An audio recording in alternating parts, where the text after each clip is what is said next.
Hello po, ako po si Job, operator po dito sa ulo ng sublimation.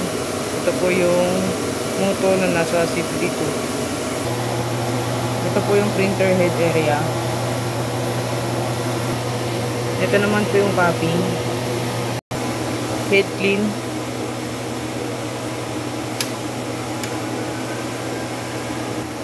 Nozzle check.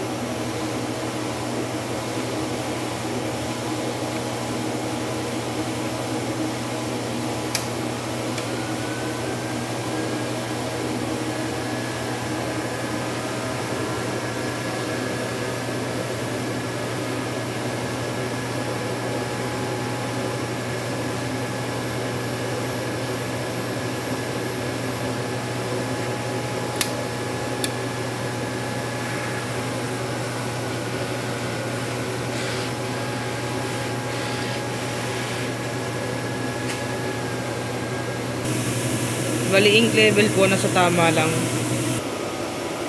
Waste tank, bali kanina ko lang po ito na-dispose. ABR. Yun lang po, salamat.